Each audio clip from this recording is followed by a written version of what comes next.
പാട്ടുകൊണ്ട് മാത്രം ജീവിക്കാൻ പറ്റുമോ എന്ന് ഒരു തോട്ട് അവർക്ക് ഉണ്ടായിരുന്നു.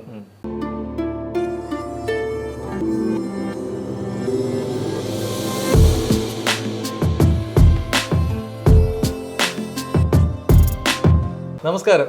അവർ TV 24/7 നമ്മുടെ അതിഥിയായിട്ട് എത്തിയിരിക്കുന്നത് മുസ്തഫയാണ്. മുസ്തഫയെ ലോകത്തുള്ള മിക്കവാറും ഒരുപാട് പേർക്കറിയാം. 8 മില്യണിൽ കൂടുതൽ ആൾക്കാർ കണ്ട പാട്ടുകളുടെ ഒരു ഉടമയാണ്. അപ്പോൾ നമസ്കാരം. നമസ്കാരം. ഈ പാട്ട് പാടിയപ്പോഴും എപ്പോഴെങ്കിലും ചിന്തിച്ചിട്ടുണ്ടോ ഞാൻ ഇത്ര വൈറലാവുമെന്ന്? ഇത്രയും അധികം വൈറലാവും എന്നുള്ളത് ഞാൻ പ്രതീക്ഷിച്ചിട്ടില്ല. കാരണം എനിക്ക് ചെറുപ്പം തൊട്ടിട്ടേ പാട്ടിനോട് മാത്രം ഇഷ്ടമുള്ള ഒരാളായതുകൊണ്ട് അതിലെന്തെങ്കിലും ആവണം, പാട്ടുകാരനായിട്ട് മാത്രം ജീവിക്കണം എന്നുള്ളൊരു ആഗ്രഹമുള്ള ആളായിരുന്നു. പക്ഷേ ഇപ്പം ഈ കഴിഞ്ഞ ജൂൺ 19 എനിക്ക് വെറും 500 ഫോളോവേഴ്സ് ഉണ്ടായിരുന്നുള്ളൂ. സോ ആ ടൈമിലാണ് എൻ്റെ 2 പാട്ട് ഒരുമിച്ച് വൈറലാവണം. അതായത് മുത്തമഴയാണ് ഇപ്പോൾ 8 മില്യൺ. അതായത് ഞാൻ ചിന്മയ മാമിൻ്റെ കൂടെ ഒരുമിച്ചിരുന്നിട്ട് പാടുന്ന വീഡിയോ. അതിൻ്റെ കൂടെ ഓ ജനുവരി നടന്ന സാനോർ ചേച്ചി പാടിയ ബിഗ് ബി മൂവിലത്തെ.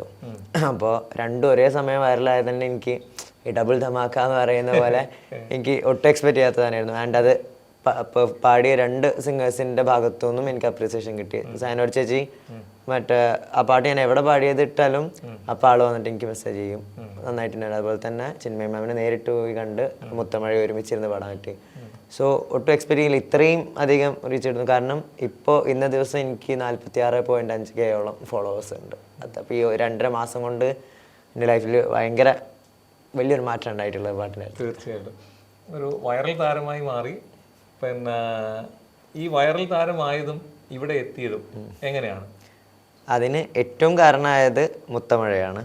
കാരണം ഓ ജനുവരിയാണ് എൻ്റെ ഫസ്റ്റ് വൈറൽ പാട്ടെന്നുണ്ടെങ്കിലും മുത്തമഴ ഞാൻ പാടിയത് എൻ്റെ ഫോൾസ് വോയിസിലാണ്.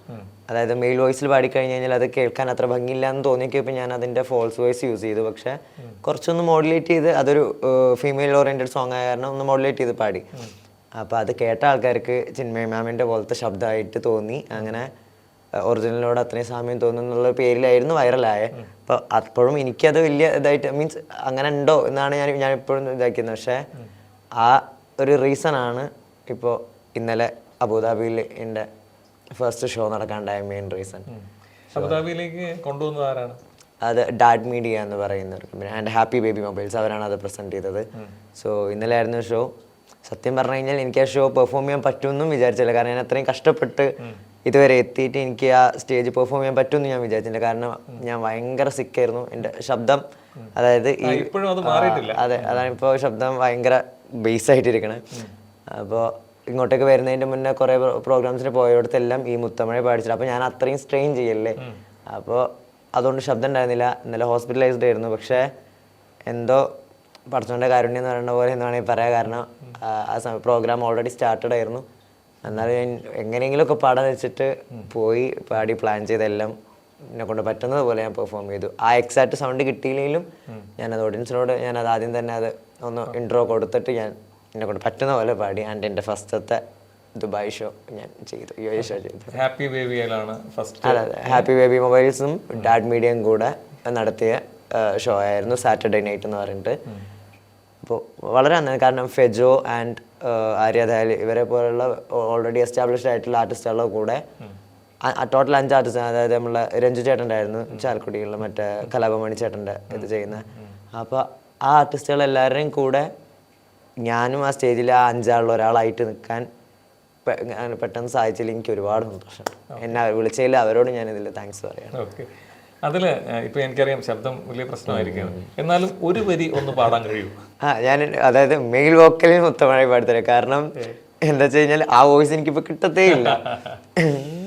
മുത്തമഴ ഇങ്ങ് കൊട്ടിത്തീരാതു, മുല്ലയിരവുകൾ പറ്റിയേരിയാതു, ജാനുദം മരുദംഗം ഇങ്ങ ഉന്തൻ കയ്യിൽ സ്വർഗം.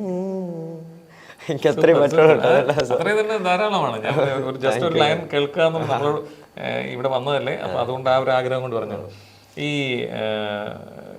ആദ്യമായിട്ട് ഒരു പ്രവാസത്തിൽ, അതായത് ദുബൈയിൽ അല്ലെങ്കിൽ അബുദാബിയിൽ ഒരു ഷോ ചെയ്യാനുള്ള ഒരു അവസരം കിട്ടി.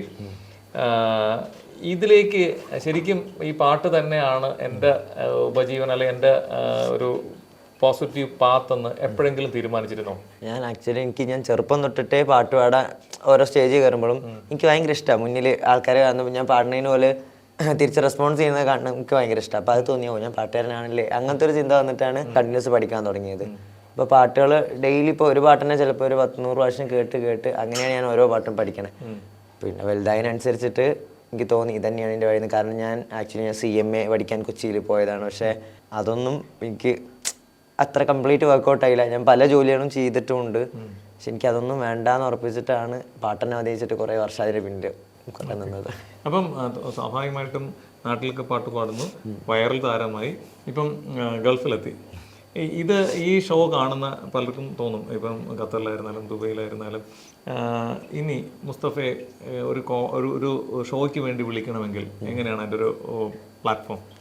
ഉറപ്പായിട്ടും നിങ്ങൾക്ക് എൻ്റെ പ്രൊഫൈൽ നോക്കി നിങ്ങൾക്ക് എൻ്റെ പാട്ടുകളെല്ലാം ഇഷ്ടപ്പെടാൻ നിങ്ങൾക്ക് എന്നെ നിങ്ങളുടെ ഷോക്ക് ധൈര്യപൂർവ്വം വിളിക്കാം. എൻ്റെ തൊണ്ട എന്നെ ചതിച്ചില്ല എന്നുണ്ടെങ്കിൽ ഞാനതിൻ്റെ മാക്സിമം ഞാൻ ചെയ്തു തരും.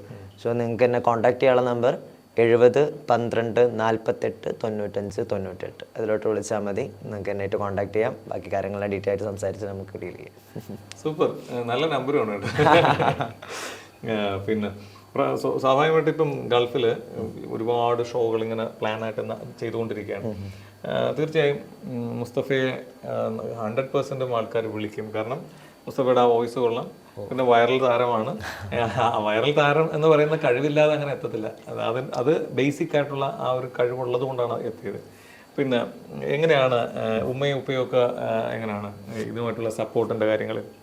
അവർക്ക് ഫസ്റ്റ് കാരണം വെച്ച് കഴിഞ്ഞാൽ ഞങ്ങളെ ഫാമിലി എല്ലാ ഫാമിലീസിനെ പോലെ തന്നെ കുറച്ച് ഇടങ്ങേറും കാര്യങ്ങളൊക്കെ ഉള്ളതുകൊണ്ട് തന്നെ പാട്ടുകൊണ്ട് മാത്രം ജീവിക്കാൻ പറ്റുമോ എന്ന് ഒരു തോട്ട് അവർക്ക് ഉണ്ടായിരുന്നു.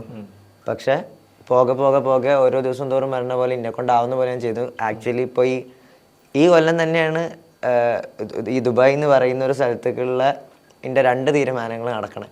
കാരണം ഞാൻ ഈ കഴിഞ്ഞ ഡിസംബർ ഞാൻ വീട്ടുകാരോട് ഒരു സമയം പറയുന്നു, ഈ കഴിഞ്ഞ കൊല്ലം ഡിസംബർ വരെയും എൻ്റെ പാട്ടിൽ ഞാൻ ഒന്നും ആയില്ലെങ്കിൽ ഞാൻ ദുബായ്ക്ക് എന്തെങ്കിലും വർക്ക്, ഇപ്പോൾ ഞാൻ പഠിച്ച ജോലി ആയിക്കോട്ടെ പഠിക്കാത്തായിക്കോട്ടെ എന്തെങ്കിലും വർക്ക് നോക്കിയിട്ട് പോകാൻ തന്നെയായിരുന്നു പറഞ്ഞിരുന്നത്. അപ്പോൾ ഈ ജനുവരിയിലാണ് ഞാൻ ഇവിടത്തേക്കുള്ള പാസ്പോർട്ട് എടുക്കണം. അതുവരെ എനിക്ക് പാസ്പോർട്ട് എടുക്കാനും ഇല്ലായിരുന്നു. കാരണം ഇങ്ങനെ പ്രോഗ്രാംസ് എന്തെങ്കിലും കിട്ടി ഞാൻ പോകാന്നുള്ളൊരു താല്പര്യം കൊണ്ട് അങ്ങനെ ജനുവരിയിൽ ഞാൻ പാസ്പോർട്ട് എടുത്ത് ഇങ്ങോട്ടേക്ക് വിസിറ്റിങ്ങിന് വരാം എന്ന് തോട്ടിൽ നിൽക്കുന്ന സമയത്താണ് എൻ്റെ ഫ്രണ്ട് ഷിബിലി, ഞങ്ങൾ ചെറുപ്പം തൊട്ടുള്ള ഫ്രണ്ട്സാണ്, അവനും സിംഗറാണ്. സോ അവന് ഓൾറെഡി ഒരു സ്റ്റുഡിയോ ഉണ്ട് നാട്ടിൽ. സോ അവന് ആ സമയത്ത് മക്ക വിസിറ്റ് ചെയ്തിട്ട് റിട്ടേൺ വന്ന് നോക്കിയപ്പോൾ അവനൊരു തീരുമാനം എടുത്തു. അവൻ്റെ സ്റ്റുഡിയോൻ്റെ ഒരു 2nd ബ്രാഞ്ച് തുടങ്ങണം എന്നുള്ളത്. സോ അവനെ വിളിച്ചിട്ട് പറഞ്ഞു, നീ പോയിട്ടില്ലല്ലോ എന്ന് ചോദിച്ചു. ഇല്ലാന്നൊക്കെ അവൻ അങ്ങനെയാണെങ്കിൽ നീ പോകണ്ട, നീ എൻ്റെ 2nd ബ്രാഞ്ചിൻ്റെ കംപ്ലീറ്റ് ഇൻചാർജ് കൊടുക്കാവോ എന്ന് ചോദിച്ചു. അപ്പോൾ ഞാൻ അവനോട് അറ്റ്ലീസ്റ്റ് സാലറി പോലും ചോദിക്കാണ്ട് ഞാൻ ഒറ്റയടിക്ക് ഓക്കെ പറഞ്ഞു. ആ സമയത്ത് എന്തായാലും അങ്ങനെ പറഞ്ഞതരാം. പക്ഷേ ഞാനത് അങ്ങനെ പറഞ്ഞുകൊണ്ടാണ് ഇന്ന് എനിക്ക് ഇത്രയും പാട്ടുകൾ മീൻസ് റെക്കോർഡ് ചെയ്തിട്ടും അല്ലാണ്ടെയും മൊത്തത്തിൽ പാട്ടിൽ എനിക്കിരിക്കാൻ പറ്റുന്നത് അവൻ അങ്ങനെ ഒരു കാര്യം ചെയ്തുകൊണ്ടാണ്. ആൻഡ് അന്ന് ഞാൻ എതിർത്ത് നോക്കിയപ്പോൾ വീട്ടുകാരും ക്വസ്റ്റ്യൻ മാർക്കിലാണ് നിന്നിരുന്നത്, പ്രശ്നം വീണ്ടും പാട്ടിക്ക് തന്നെ ആയോ എന്നുള്ള കാര്യത്തിൽ. പക്ഷേ അതിനുശേഷമാണ് എല്ലാ കാര്യങ്ങളും മാറി വന്നത്. സോ അതേ കൊല്ലം തന്നെ, അതായത് 2025 ജനുവരിയിൽ ഞാൻ ഇങ്ങോട്ടേക്ക് ജോലിക്ക് വരാമെന്ന് തീരുമാനിച്ചെങ്കിൽ ഞാനിപ്പോൾ വന്നേക്കുന്നതും ജോലിക്കാണ്. പാട്ട് പാടുന്നത് എന്ന് പറയുന്നതും അതും ഒരു ജോലിയാണെന്നുള്ളത് ലോകത്തിനെ കാരണം ഒരുപാട് ആർട്ടിസ്റ്റുകൾ ചെയ്യുന്നുണ്ട്. സോ ഞാൻ പാട്ടുകാരനായി ജനിച്ചെങ്കിൽ അങ്ങനെ തന്നെ എനിക്ക് മരിച്ചാൽ മതി എന്നുള്ള ഒരു ആഗ്രഹം ഉണ്ടായിരുന്നു. അപ്പോൾ ഇതേ കൊല്ലം തന്നെ ആ 2 കാര്യവും നടന്നു. അതായത് ഞാൻ ആ പാസ്പോർട്ട് എടുത്തതിൽ ജോലിക്കല്ലാണ്ട് ഈ പാട്ടിൻ്റെ ജോലിക്ക് തന്നെ എനിക്ക് ഇപ്പോൾ ഈ മാസം ഇവിടെ വന്നിട്ട് പെർഫോം ചെയ്യാൻ പറ്റി. സോ ഇപ്പം എൻ്റെ വീട്ടുകാർ ഭയങ്കര ഹാപ്പി. കാരണം എന്ന് വെച്ച് കഴിഞ്ഞാൽ അവരും എക്സ്പെക്ട് ചെയ്തിട്ടുണ്ടായിരുന്നില്ല എന്ത് ഇത്രയും ഒരു വലിയ രീതിക്ക് ഞാൻ പോകുന്നുള്ളത്. ഈവൻ ഞാൻ പോലും ഇത്രയും ഇങ്ങനെ വലിയൊരു ഞാൻ പ്രതീക്ഷ ചെയ്യുന്നില്ല. കാരണം 8 മില്യൺ എന്നൊക്കെ പറയുന്നത് ഓരോരുത്തരുടെയും മോഹമാണ്, ഒരു അറ്റ്ലീസ്റ്റ് 1 മില്യൺ എങ്കിലും ആകണമെന്ന്. പക്ഷെ അതൊക്കെ കഴിഞ്ഞു. അത് കഴിഞ്ഞപ്പോൾ അടുത്ത പാട്ട് 6 മില്യൺ കഴിഞ്ഞു. അപ്പം കൂടുതൽ ഇങ്ങനെ തന്നെ, അതായത് മില്യൺസ് കൂടുതലാകട്ടെ, കൂടുതൽ ആൾക്കാരിലൂടെ അറിയപ്പെടട്ടെ. അതുപോലെ തന്നെ നല്ല പുതിയ ഷോകളിൽ മുസ്തഫയ്ക്ക് പെർഫോം ചെയ്യാൻ കഴിയട്ടെ. അപ്പം അതുപോലെ ഇനി അടുത്ത് വരുമ്പോഴും നമുക്ക് തമ്മിൽ കാണാനും തീർച്ചയായിട്ടും മുസ്തഫയ്ക്ക് എല്ലാവിധ ഭാവുകങ്ങളും നേരുന്നു. This program brought to you by NK Group, Lucky Center and Lucky Department Store, Ajuma.